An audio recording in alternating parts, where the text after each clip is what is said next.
ఇక గన్నవరం మాజీ MLA YCP నేత వల్లభనేని వంశీకి కోర్టు రిమాండ్ విధించింది. 14 రోజుల పాటు రిమాండ్ విధించారు జడ్జి. వల్లభనేని వంశీతో పాటు నిమ్మా లక్ష్మీపతి, శివరామకృష్ణ ప్రసాద్ కు 14 రోజుల రిమాండ్ విధించింది ధర్మాసనం. దీంతో వంశీని జిల్లా జైలుకు తరలించారు. సత్యవర్ధన్ కిడ్నాప్ బెదిరింపుల కేసులో వంశీని అరెస్ట్ చేశారు పోలీసులు.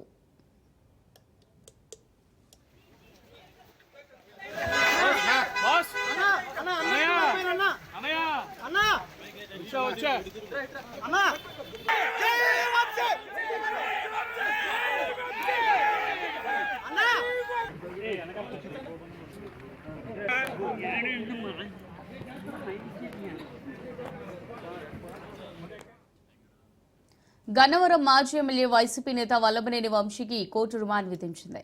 14 రోజుల పాటు రిమాండ్ విధించారు జడ్జి. వల్లభనేని వంశీతో పాటు నిమ్మా లక్ష్మీపతి, శివరామకృష్ణ ప్రసాద్ కు 14 రోజుల రిమాండ్ విధించింది ధర్మాసనం.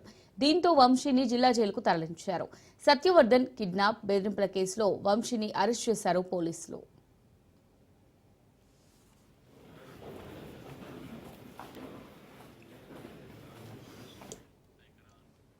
రైట్ గా దీనికి సంబంధించి మరిన్ని డీటెయిల్స్ మా రిపోర్టర్ క్రాంతి అందిస్తారు. క్రాంతి, మరి గన్నవరం మాజీ ఎమ్మెల్యే అయినటువంటి వల్లభనేని వంశీకి కోర్టు రిమాండ్ విధించినట్టుగా తెలుస్తుంది. 14 రోజుల పాటు రిమాండ్ విధించినట్టుగా తెలుస్తుంది. మరి దీనికి సంబంధించి అప్డేట్స్ ఏంటి? Good morning Shivani.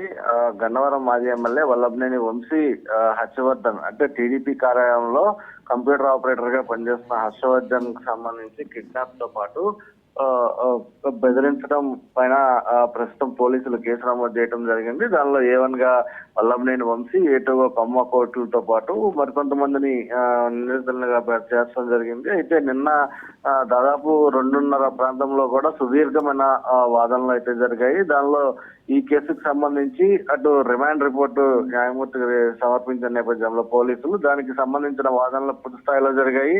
అక్కడ దాదాపు రాత్రి 2:30 ప్రాంతంలో న్యాయమూర్తి వల్లభనేని వంశీతో పాటు మరొక 2 నిందితులకి కూడా రిమాండ్ 15 రోజుల పాటు రిమాండ్ విధించారు. దాంతో విజయవాడ సబ్ జైలుకి వీళ్ళందరినీ తరలించిన పరిస్థితి ఉంది. పూర్తిగా అటు టీడీపీ కార్యాలయంలో ఈ కంప్యూటర్ ఆపరేటర్ గా సత్యవర్ధన్ పనిచేస్తున్న నేపథ్యంలో 2023లో వంశీ దాడి చేయడం జరిగింది. ఆ నిమిత్తం సత్యవర్ధన్ అప్పుడు కంప్లైంట్ ఇవ్వడం జరిగింది. దానికి సంబంధించి ఆ కంప్లైంట్ వంశీ అనుచరులు బలవంత పెట్టి ప్రోద్బలంతో కిడ్నాప్ చేయడం వల్లే విత్డ్రా చేసుకున్న సత్యవర్ధన్ అనేది ప్రస్తుతము మరొక కేసు ఆరోపణ. దానికి సంబంధించి కేసు ఫైల్ చేయడం అది ప్రస్తుతం దీనికి సంబంధించి పూర్తి స్థాయిలో వంశీయే కుట్రపూరితంగా ఇవన్నీ చేశారు. కిడ్నాప్ చేసి కంప్లైంట్ వెనక్కి తీసుకురా చేశారనేది కూడా పోలీసులు ఆరోపిస్తున్న నేపథ్యంలో దానికి సంబంధించి వంశీని అరెస్ట్ చేయడం కొత్త నాటకీయ పరిణామాలు మొత్తం కూడా ఉదయం అరెస్ట్ చేసిన వంశీని రాత్రి 2:30 వరకు కూడా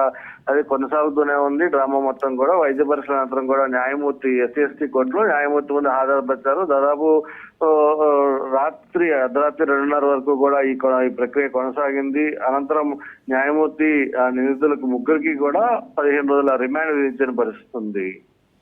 Right. Thanks for the updates, Kranti.